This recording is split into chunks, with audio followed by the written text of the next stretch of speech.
Good to see you and congratulation Harnaaz ji, आपने हमारे देश का नाम और लाइक रोशन किया। तो बताइए कि कैसा रहा एक्सपीरियंस विथ मिस यूनिवर्स तक का, और ये जो आपने क्राउन जीता है वो अपने आप में बहुत बड़ी बात होती है। तो कैसा रहा ओवरऑल एक्सपीरियंस मिस यूनिवर्स तक का सफ़र? पहली बात तो थैंक यू सो मच। आपने बोला कि बहुत बड़ी बात है, बिल्कुल 21 सालों के बाद इंडिया को ये क्राउन मिला है, पर ये सिर्फ मेरी नहीं, सबकी मेहनत थी और इसकी वजह से हमें ये क्राउन मिला है। कब से हम वेट कर रहे थे इस चीज़ के लिए। काफ़ी खुशनसीब महसूस करती हूँ मैं अभी, पर मैं कह कर गई थी जाने से पहले, पर मैं okay I think I should say काफ़ी खुशनसीब महसूस करती हूँ मैं, पर मैं कह कर गई थी कि मैं हरनाज हूँ और देश का नाज हूँ और मैं क्राउन ज़रूर लेकर आऊँगी। और मैंने आई थिंक वो किया, right, and I am happy. I just can't wait कि मैं ये सब कुछ सेलिब्रेट करूँ इंडिया के साथ। एंड जो इश्यूज़ हैं जिसके बारे में बात करना चाहती हूँ, एंड मैं डिटर्मिन्ड हूँ उसके बारे में और अच्छे से बात करूँ। ऐसा कॉन्फिडेंस आई थिंक हमारे देश के सारे यूथ के अंदर होना चाहिए कि मैं यहाँ जाऊँगी और ये जीत कर लाऊँगी। यू नो हरनाज जी, क्योंकि जितना मेरा नॉलेज है, दुनिया में पूरे, ना कि सिर्फ इंडिया में बल्कि पूरी दुनिया में बहुत सारे मॉडल हैं, मेल हो या फीमेल हो, लेकिन ये जो क्राउन किसी कुछ एक चुनिंदा लोगों के पास आता है, तो जिनमें से आप एक हैं। तो देन वो क्राउन आपको पहनाया गया, वो मैं वीडियो भी देख रहा था। What's your feeling? Oh my God, कहना चाहेंगे आप? आई थिंक वो फीलिंग बहुत अनएक्सप्लेनेबल होगी मेरे लिए, क्योंकि जब उन्होंने इंडिया बोला तो मेरे को ऐसे यकीन नहीं हो रहा था कि उन्होंने इंडिया बोला, एंड मैं एकदम से रोई, जैसे आपने वीडियो में देखा। बट आई थिंक जब मैं रोई तो मेरे साथ पूरा भारत भी रोआ, और वो फीलिंग बहुत ही यूनिवर्सल थी। एंड मुझे वो जब मैंने क्राउन डाला तो शायद आपने देखा भी होगा कि मैंने उसको पहले उसका माथा टेका, एंड ऐसे कुछ इंटेंशनली कुछ नहीं, जस्ट वो होता है ना, जैसे जब मेरा नेशनल क्राउन भी था, जब मेरे को वो पहनाने वाले थे, तो मैंने जब पहना उसके बाद मैंने उसको भी मैंने माथा टेका। सो दैट्स समथिंग मेरे लिए। वो क्राउन का मतलब ये नहीं है कि आप जीत गए हो, आप दुनिया की सबसे खूबसूरत लड़की हो, जो कि अभी मैंने देखा है बहुत लोग मुझे से बोल रहे हैं। That's not the reality. The thing is, वो क्राउन आपकी बहुत बड़ी रिस्पॉन्सिबिलिटी है। तो आप जब कोई चीज़ लेते हो ना, जब आप कहीं पे भी जाते हो, तो यू आर ग्रेटफुल, आप पहले उसका शुक्रिया अदा करते हो। तो मैंने पहले क्राउन का शुक्रिया अदा किया कि आपको लगता है कि मैं वो पहनकर उन सब बातों पे या उस क्राउन को अच्छे से संभाल सकूं, और वो अब मेरी रिस्पॉन्सिबिलिटी है। और मैं अपनी देश के इंडिया से आती हूँ, और मैंने अपने देश को तो प्राउड करना ही है, बट अब मेरे ऊपर सब पूरी दुनिया की रिस्पॉन्सिबिलिटी है। तो जब उन्होंने वो पहनाया तो मुझे तब से ही वो रिस्पॉन्सिबिलिटी महसूस हो गई थी, और मैंने बोला अपने आप को कि हाँ, अब तू जो करना चाहती है वो अब तू करेगी, and now it's happening in your life.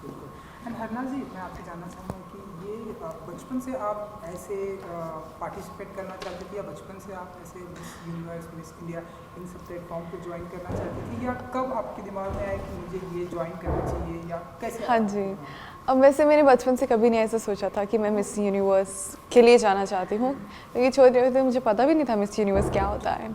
पर जैसे मैं बड़ी होती रही और मैंने इंस्पिरेशन देखी सुष्मिता सेन मैम से, लारा दत्ता मैम से, एंड प्रियंका चोपड़ा से, मुझे ये रियलाइज़ हुआ कि मैंने भी इनके जैसे बनना है।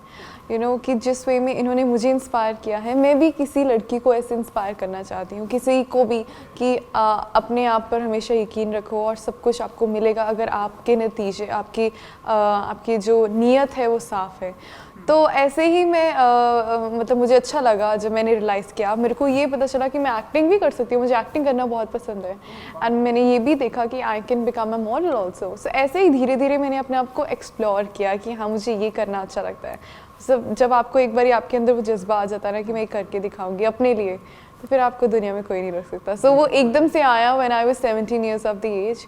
तो उसके बाद मैंने कभी पीछे मुड़कर नहीं देखा, और जो मर्ज़ी हो जाए दुनिया में, मैं हमेशा डट के रही हूँ कि कोई मेरा तहस नहस नहीं कर सकता। मतलब इनिशियली वो पंजाबी में कहते हैं ना कि इधर दा उधर कुछ नहीं कोई कर सकता, वो अपने आप स्ट्रॉन्ग बिल्ड होता रहा मेरा एटीट्यूड। और यही मेरी एडवाइस होगी यंग विमेन को ऑल अराउंड द वर्ल्ड कि जब आपके अंदर आपका अपने आप पे यकीन है, तो आपको दुनिया में कोई भी नहीं रोक सकता। आपको बहुत लोग आएंगे आपको मतलब नीचा दिखाने के लिए, या मे बी आपको ऐसे लगेगा कि मैं टूट जाऊंगी, पर आप जब तक आपका अपने आप पे कंट्रोल है कुछ भी नहीं हो सकता। बिल्कुल बिल्कुल, अब आपका कोई नहीं कुछ भी नहीं कर सकता। तो हम ऐसा माने, क्योंकि हरनाज जी, ये जो रास्ता है जहाँ जो आपने मुकाम हासिल किया, ये रास्ता आप कहीं ना कहीं बॉलीवुड की तरफ भी जाता है, क्योंकि चाहे आपने बात की लारा दत्ता, सुष्मिता से, जितने भी लोगों को ये टैग मिला, आज हम देख रहे हैं बॉलीवुड में उनका बहुत ही अच्छा नाम समझ। और आपने एक्टिंग की भी बात की, तो हम ऐसा माने कि अब हरनाज जी जो है, इसके बाद ये 1 साल तक का जो भी प्रोसेस है, उसके बाद अब आप एक्टिंग में हम आपको देखेंगे ऐसे कुछ? Well, it's too soon to describe that how my future will look, to be honest, क्योंकि अभी कुछ भी नहीं पता है क्या होगा ज़िंदगी में।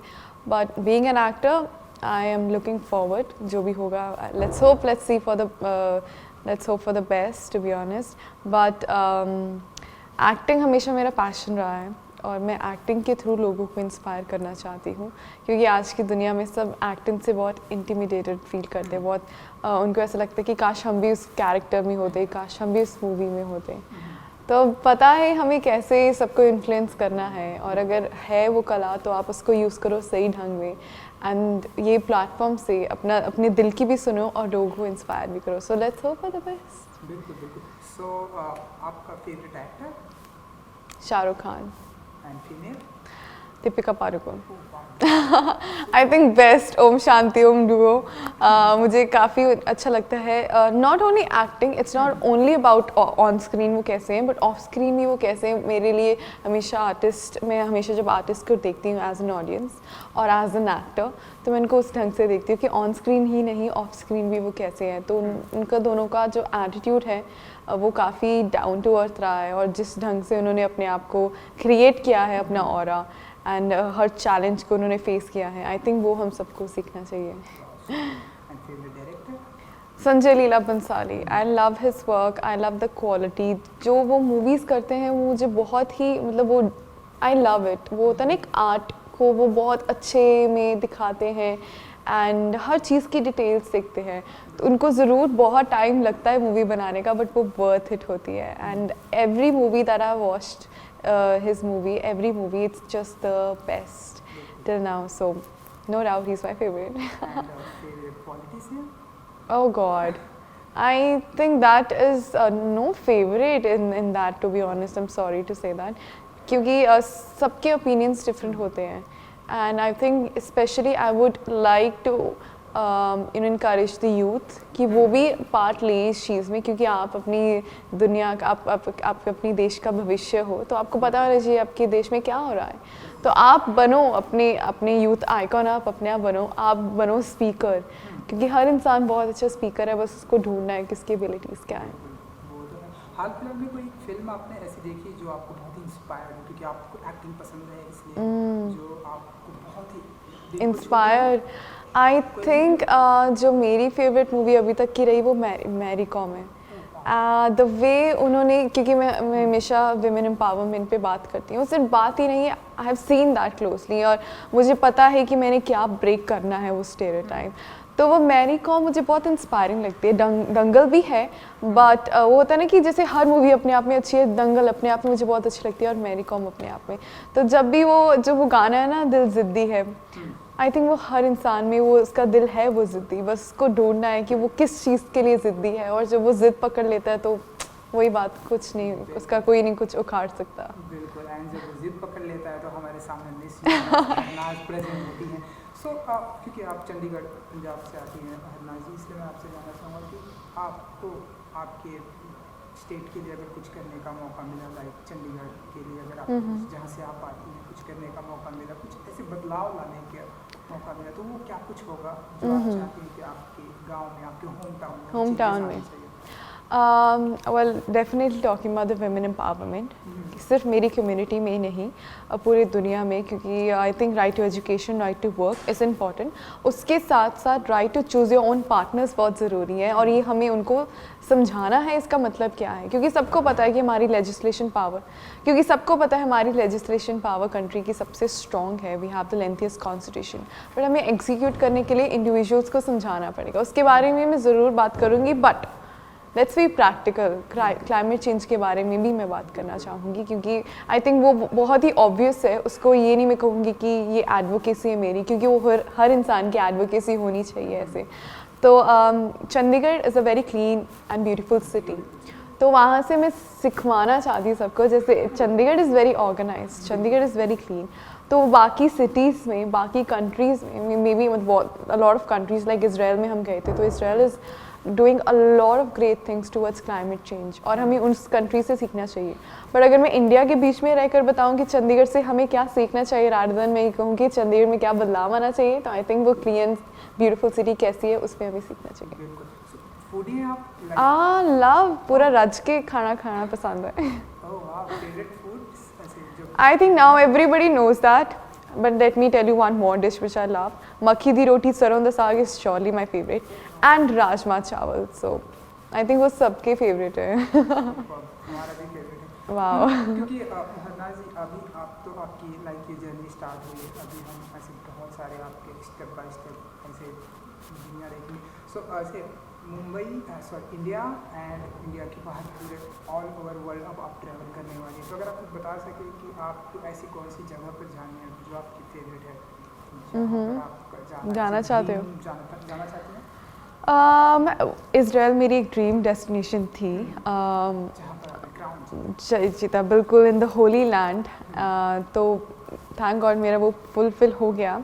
अपार्ट फ्रॉम पेरिस जहाँ आई थिंक सब जाना चाहते हैं, मुझे अपना भारत भी बहुत पसंद है, so as a no offence, but मैं जापान ज़रूर जाना चाहती हूँ क्योंकि उनकी जो टेक्नोलॉजी इतनी एडवांस्ड है एंड वो इतने फोकस्ड है वहाँ पर, you know they respect time and I think time is timeless, तो वो मैं वहाँ पर जाके देखना चाहती हूँ कि वो कैसी टेक्निक्स यूज़ करते हैं, उनसे कुछ सीख कर मैं उसको आगे ही आगे जिस कंट्री में जाती रहूँगी उससे कुछ सीख कर और नेक्स्ट कंट्री को पास करूँगी, उनसे कुछ सीख कर नेक्स्ट कंट्री को पास करूँगी। I think it's never enough, क्योंकि हर कंट्री से मुझे कुछ ना कुछ सीखने को मौका मिलेगा और मौका मिले तो पूरी दुनिया घूमना चाहूँगी मैं।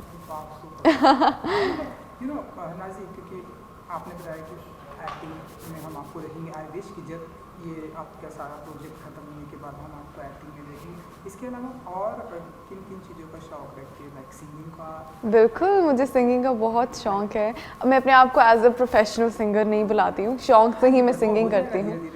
Don't worry, 1 second, sorry.